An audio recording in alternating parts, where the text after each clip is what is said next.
Hi everyone, welcome to what's happening in Brazil. Let's start with the latest news from the country.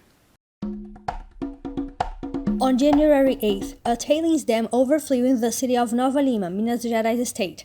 One person was harmed. The highway was interdicted. The dike belongs to the Valorec company, which suspended its activities in the area until the dam's structure is reinforced. Since December last year, Minas Gerais is suffering from heavy rains. Up to 130 cities are in state of emergency. Other mining companies operating in Minas also stopped their activities because of the risk the dams could burst. In a video recorded on January 9th, a fireman urges people to leave their houses in the city of Pará de Minas due to the risk of a dam collapsing. In recent years, Minas Gerais witnessed two environmental crimes involving mining: the bursting of dams in the city of Mariana on November 2015 and in Brumadinho on November 2019. A total of 300 people died. On January 10th, Brazil reached 620,000 deaths due to COVID. With the spreading of the Omicron variant in the country, the disease cases increased during the first days of 2022. Between January 2nd and 6th, the figures rose almost 2,000%, from just over 1,700 registered cases in 24 hours to each 36,000. And the figures can be higher since Brazil faces a data blackout started in December last year after a hacker attack on the Health Ministry's website. The country is also under an outbreak of the H3N2 influenza virus, filling hospitals and health centers. Thousands of flights were cancelled due to cases of the disease among crews. Although the rise in cases, the death tolls remain steady. On January 10th, the average number of deaths was 126 per day.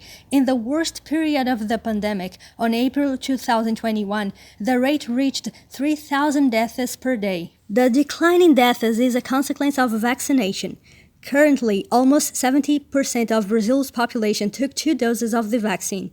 The country's public health system is giving the 3rd dose.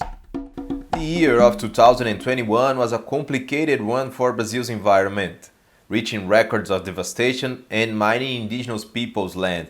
In the news story, we are going to watch experts analyze the dismantling promoted by the country's current government and outline an overview of 2022. In the 3rd year of Bolsonaro's term, the Amazon rainforest suffered like never before. According to data from the Climate Observatory, since the current president ascended to power, Brazil's Amazon deforestation surged to 76%. Between August 2020 and July 2021, there were 13,000 square kilometers of destruction in the world's largest rainforest.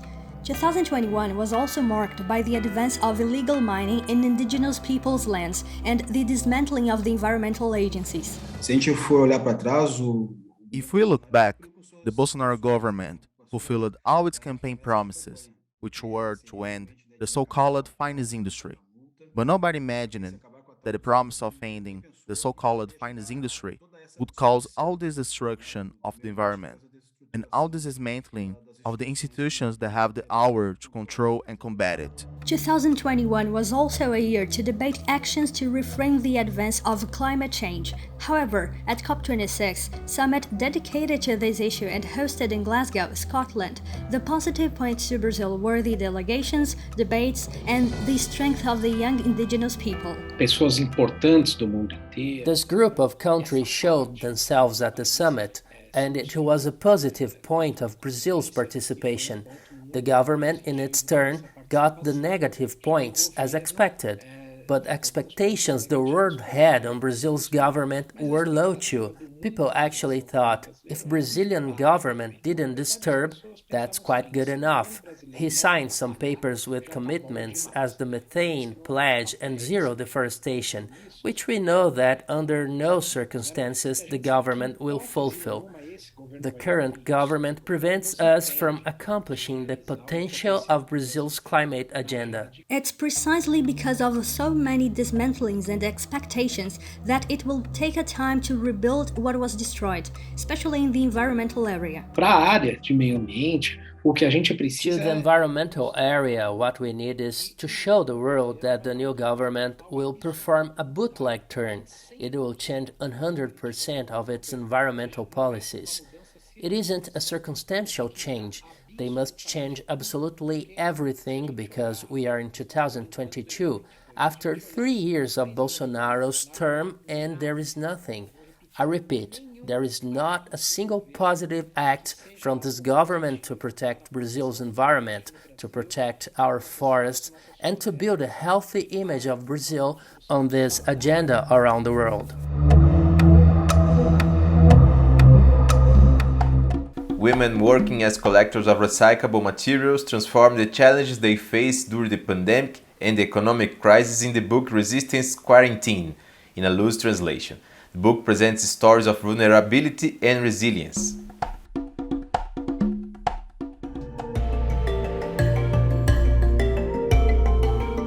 They are 21 women from different Brazilian cities. They are all collectors of recyclable materials. They are mostly single black mothers who survived domestic violence and the unprecedented economic crisis. The ordinary stories of social vulnerability during the pandemic became an inspiring book written by these women. The stories were all reunited in Resistance Quarantine. Each one of us told a few of our stories, of our lives. How is the life of a female collector of recyclable materials? That's how the inhabitants see us. We kept doing this, and after 3 months, we realized we were writing a book. The initiative is part of a project by the International Labour Organization. In 2020, the collectors participated in weekly online meetings for 7 months. It was a process of resisting the crisis that shook an already critical situation. We strongly resisted it. We resisted through our own stories. We searched for strength through our memories to find new meanings for the potentialities of the future. During the meetings, the inspiration to produce the book came from reading and debating about Child of the Dark, published by the collector Carolina Maria Jesus in 1960, a literary phenomenon. However, the project does not end with the newly published book. At the moment, the women are participating in poetry workshops with the poets Elisa Lucinda and Giovanna Pires. The class has new students, such as Dorinha, who is 74 years old. After this pandemic, we all learned that life is worth living. It's great to be a collector. I'm proud to be a collector. People can say that's trash, but it's a decent work that provides for my family.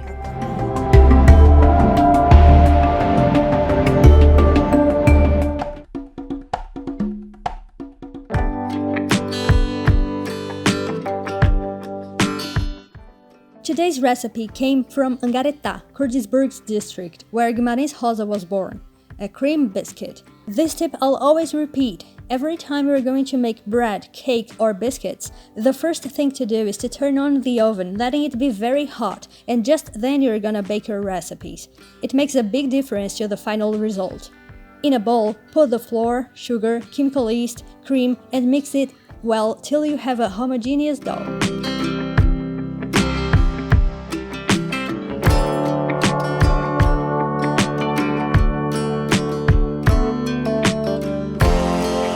I have kneaded well the dough and mixed all the dry ingredients with the cream. It's still a dry dough. However, it thickened, it's homogeneous. Now I'm gonna add the eggs to knead the dough. I open a hole and add the eggs.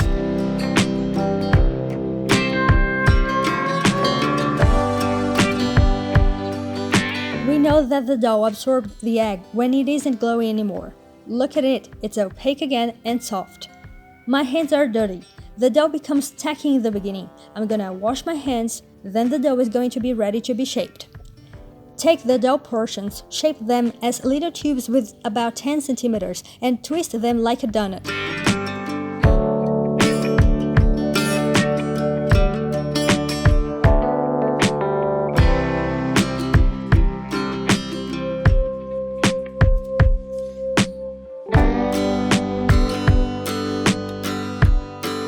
Now I'm turning down the oven so as to bake the biscuits and make it dry in the middle and avoid being moist, tasting like if it was raw. Depending on the oven, it bakes for 15 minutes. After it's ready, and if you like, put some sugar on it.